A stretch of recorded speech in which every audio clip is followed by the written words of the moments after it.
تھا. یہ ایسا جی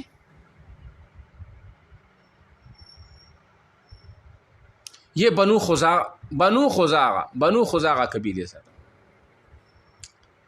اچھا یہ اصل میں یہ شام کے علاقے سے حبل بت لے کے آیا تھا, اس کو کعبہ کے اوپر انہوں نے نصب کر دیا تھا.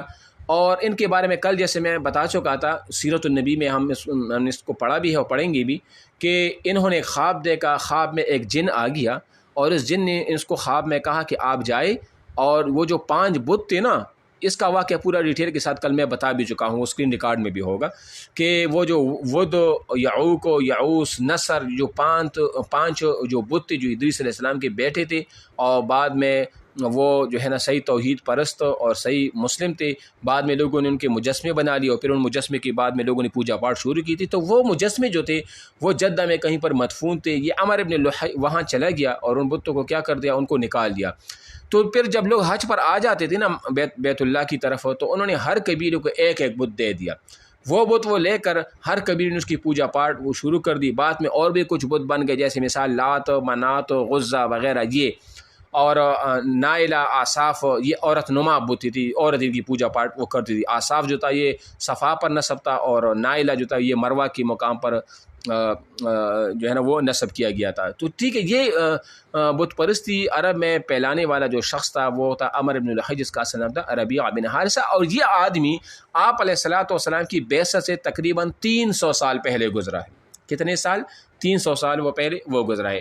تو یہ جتنی بھی خرابیاں, بدعات, اور پتہ ہے وہ کیا کہتے تھے, وہ کہتے تھے کہ یہ جو ہم بتوں کی پوجا پاٹ کرتے ہیں, برہنہ, یہ لوگ, یہ مشرکین برہنہ بغیر کپڑوں کے کعبہ کی وہ طواف بھی کرتے تھے. ان میں اتنی جاہلیت تھی کہ اگر کسی کے باپ مر جاتا تو پیچھے اس کی جو ان کی ماں جو بیوہ ہو جاتی تھی, بیٹے ان کے ساتھ پھر کیا کرتے تھے, وہ اس طرح وہ نکاح میں لے لیتے, کہتے کہ. اور جب ان سے پوچھا جاتا ہے کہ آپ کیا کہتے ہو, کہتے ہیں یہ جو عمر بن لحی یا جو ہماری نئی ایجاد کردہ جو عقائد ہیں نا, یہ اصل میں دین ابراہیمی بدعات حسنہ ہے. یہ اصل یعنی اچھی جو ہے نا وہ بدعات ہے, وہ اس کو اس چیز کا نام وہ دے دیتے تھے. ٹھیک ہے, تو یہ اس سے ریلیٹڈ ایک بات ہی میں نے آپ کو وہ بتایا تاکہ آپ کو وہ کم از کم اس کا علم ہو. ٹھیک ہے, تو یہ ہوا. تیسرا جو ان کے ساتھ جو ڈیبیٹ ہوا ہے نا, ایک تو تشبیہ کا عقیدہ رکھتے تھے, ایک اس شرک کا عقیدہ رکھتے تھے. تیسری نمبر پر آپ دیکھیں الفوز الکبیر کی تیسری یہ تحریف, یہ تحریف بھی کرتے تھے. وہ کس طرح کرتے تھے؟ تحریف کا مطلب یہ ہے کہ حضرت اسماعیل علیہ السلام کی اولاد طویل عرصے تک ابراہیمی دین پر قائم رہی. پھر بعثت نبوی سے, یہ یہاں پر ہے بھی یہ شخص, بعثت نبوی سے 300 برس پہلے عمر بن لحی نامی ایک ملعون شخص پیدا ہوا جس نے ان میں بت پرستی شروع کر دی. اس نے بحیرہ, صائبہ, حام اور تیروں کے ذریعے فالگیر جیسی بیتی وہ بھی ایجاد کی. یہ جو بحیرہ ہے, صائبہ, حام ہے, اور یہ چیز ایسی ہے نا, یہ میں آپ کو لکھ کر وہ سینڈ کر دوں گا. یہ چیز اکثر آدمی بھول جاتا ہے نا. یہ جس سے آپ انٹرویو کے لیے جاتے ہو نا, تو آپ نے اسی وقت ان کو یاد بھی کرنا ہے کہ بحیرہ ہے, صائبہ ہے, حام ہے وغیرہ وغیرہ. ان ساروں کی تعریفات ہے. معارف القرآن میں مفتی محمد شفیع صاحب نے اس کی بہترین تعریفیں کی ہیں, اس کا بھی میں اسکرین شاٹ جو ہے نا وہ گروپ میں وہ میں شیئر کر دوں گا. ٹھیک ہے, تو یہ بدعات ہو گئی. باقی اور بھی جو بدعات جو میں نے آپ کو اوپر بتا دیے. تو مشرکین نے ان تمام رسوم اور رواج کو اپنے باپ دادا کا طریقہ سمجھ کر اختیار کر لیا, اور اس آبا پرستوں کو اپنے حق میں ایک دلیل بنا لیا. ایک تو یہ 4 نمبر عقیدہ رسالت اور آخرت. عقیدہ رسالت اور آخرت.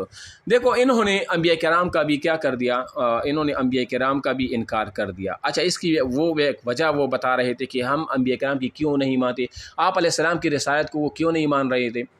وہ کہتے تھے کہ یہ جو قاصد یہ جو بھیجنے والا ہوتا ہے اللہ کی طرف سے, وہ قاصد تھے نا آپ علیہ السلام, تو وہ کہتے ہیں کہ جو قاصد ہوتا ہے نا, جو اس کا بھیجنے والا ہوتا ہے, ان کی قاصد اور ان کے بھیجنے والے کے درمیان کچھ نہ کچھ مناسبت ہوتی ہے.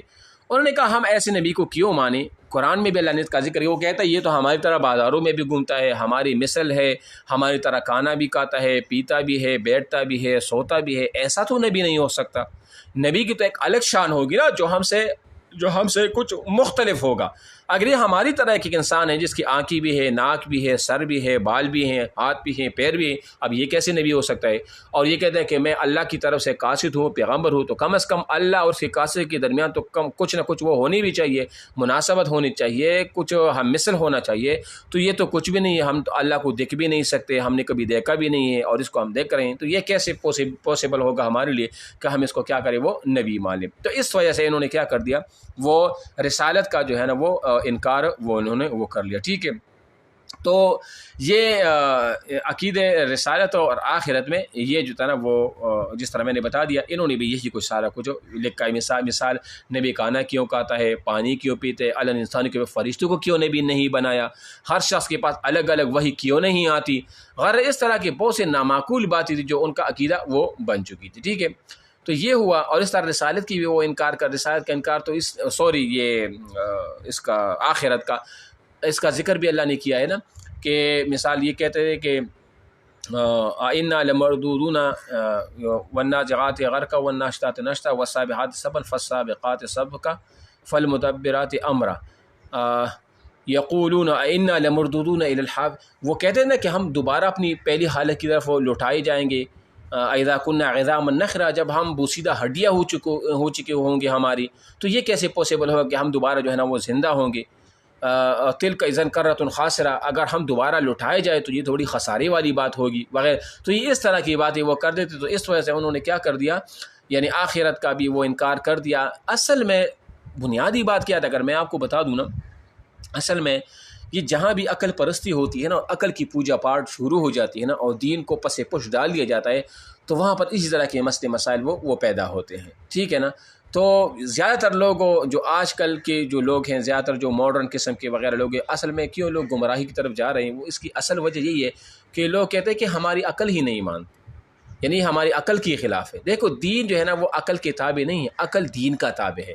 حضرت علی رضی اللہ عنہ سے کسی نے پوچھا نا کہ کیا دین اور عقل اس میں کوئی کون تابع ہے کون متبوع ہے, انہوں نے کہا اگر دین عقل کی تابع ہوتی نا تو پھر ہم جو موضوع کے اوپر جو مسح کرتے ہیں نا, یہ اوپر نہیں ہونا چاہیے تھا. یہ تو ہونا یہ چاہیے کہ ہم پیروں کی نیچے کر لیتے, کیونکہ ہماری قدم جو پیر ہیں وہ نیچے لگتے, تو گند تو نیچے لگتی ہے پیروں پر, تو ہونا تو یہ چاہیے کہ ہم مسح بھی ادھر کر لیتے ہیں, لیکن ہم مسح اوپر کرتے ہیں.